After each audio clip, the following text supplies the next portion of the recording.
Paakyat naman. For 3. Nakita mo yun pa. Yan, itaas mo yan ma'am. Sige pa. Sige pa, itaas mo pa siya. Sige pa. Sige pa. Okay, very good yan. Hindi pa siya sumabit. Tuksok mo siya sa pinakadulo. Tapos dito naman siya. Dito sa pinaka ano. Gaganon mo lang siya ma'am pa. Yan lang po siya ma'am. Ano ko na pa? Ako yan. Hindi pa. Doon sa taas muna ma'am. Hindi, baliktad. Dito ka gagaling. Opo, yan. Ayan, okay. So, hilahin mo na itong sinulid mo sa bandang kanan. Tapos ito, tatanggalin mo muna. Okay. Nakuha mo na siya. Dito sa ilalim, bababa mo na ito. Itaas mo ng konti yung karayong puma mo. Itaas mo siya ng konti. Yan, sige pa. Okay. Then, ito muna, isasabit mo muna dito, ma'am. Ayan. Kanan kamay ang gagawin mo, tapos dito yung ano, kamay mo. Opo, ilang press mo muna siya, ma'am. Sige pa. Todo mo pa. Ito mo pa. Ay, hindi na ano siya. Kaya ganito, ma'am. Ayan. Hindi, unahin mo muna ito, ma'am. Ito, unahin mo muna siya. Ganyan. Tapos ganito mo siya. Opo, ayan. Okay. Ayan, okay. Hindi na. Yan lang. Tapos ibaba mo lang ito, ma'am. Itong kaliwang kamay mo. Sige, ibaba mo siya ng todo. Hindi, huwag mo siya itulak. Ganito lang. Ayan. Tapos isasabit mo dito sa pinakabunga dito. Ayan. Okay, hindi pa. Okay, sige. Pasok mo siya. Pabalik sa sarili mo. Ito, ma'am. Hindi, ito, ma'am. Tapos balik mo siya. Alright, ito labas siya mo. So, diba, parang may ano ka, nararamdaman ka? May hook dyan. Yan. Sige, bitawan. Hindi mo na isasabit dito sa taas. Yan, okay na yan. Tapos ito, bitawan mo sa dahan-dahan. Huwag mo biglaan. Bitawan mo rin yung kanang sinulid mo. Yun. Huwag ito mo sa hinila, hindi siya magano. Pero ito mo. Pero siyempre, success. beginner ka, di ba? Medyo alalay ka lang. Yan, yung long press. Ayan. Nakita mong ano mo siya, ganito mo lang po siya. Kapag nakaganyan na. Opo, pag ito, so bibitawan mo na to. Ayan. Pag nakita mo nang nag-ano sila, nagsama. Ayan. Ayan. So, doon mo lang siya kukunin pag nagkabilog. Subukan mo ulit, ma'am. Okay lang yan, ma'am. Kasi lahat ng natura mo, nanginginig yung parang matigas ang ano. Bago pa lang ako hawak ng umakin. Ayan. May pwesto kasi kami dati sa palengke, nagkaroon ng sunog. Yun. Kaya sabi ko mag-negotiate, mag-ano na. Okay, press mo na siya ng todo, ma'am. Itong kaliwang kamay mo. Sige pa. Yan, okay, very good. Tapos yan. Pabalik ka sa sarili mo, okay. So, ayan, very good yan. Then, bitawan mo na silang sabay. Yun. O, kunin mo na siya dito mo sa likod yan. Yan mo siya kunin, okay. Kunin mo na siya. Ilabas mo ng buong buo yung sinulid mo. Yung lahat ng sinulid. Tuloy natin siya ng konti. Sige, hilahin mo na siya, ma'am. Then, itataas mo to, ma'am. Yan, itaas mo yan. Okay, pag naitaas mo yan, bitawan mo na to. Bitawan mo yan. Ito naman yung open mo.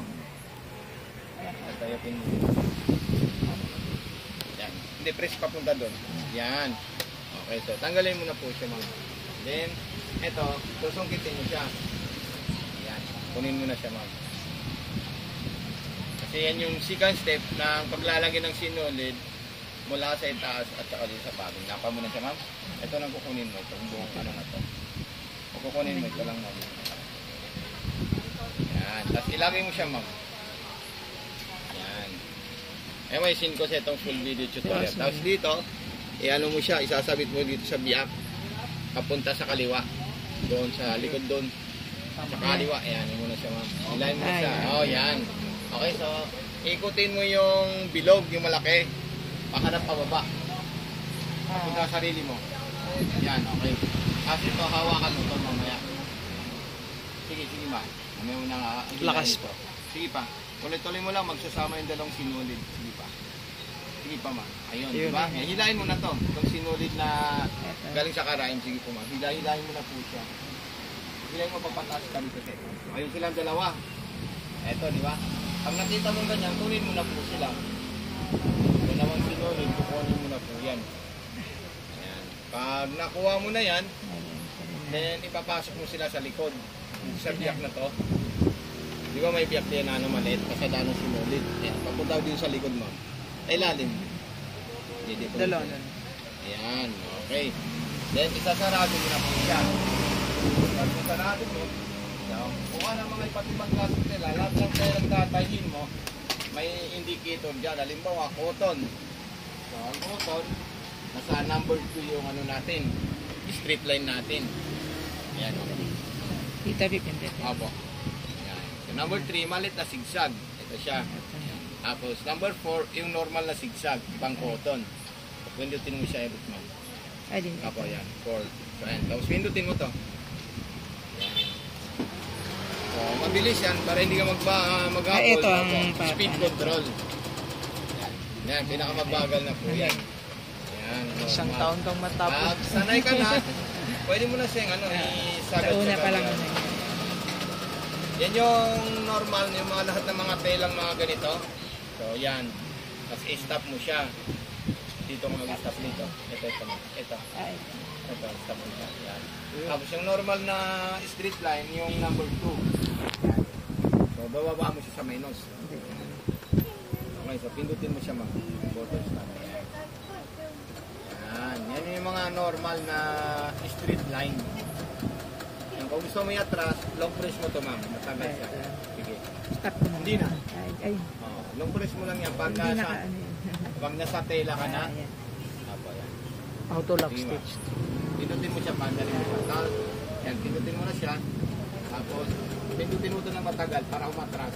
Long press, piliin mo siya. Yan, atras na po yan. Yan, tapos panda rin mo siya ulit. Auto lock stage. Yan. Tapos, kung mag-aging ka sa mga gilid, pwede mo na gamitin yung mga iba't ibang tracking machine mo, ma'am. Yung mga gusto mo, dahil nakalubog siya. So, ito, iurong mo siya. Yung mga, di ba may mga balagi po yung gamit? So, yung tela. So, pinutin mo yung number 7. Punta ka na direct. Yan. Pinutin mo yung button stop. Gagay ko lang siya, baka lumagpas siya sa ano, sa walang tela. Kaya hindi na matatastas yung mga balahibo ng tela na tatahin mo kasi nakalak na po siya. Bigyan ko na siyang 5-2, ma'am. Para at least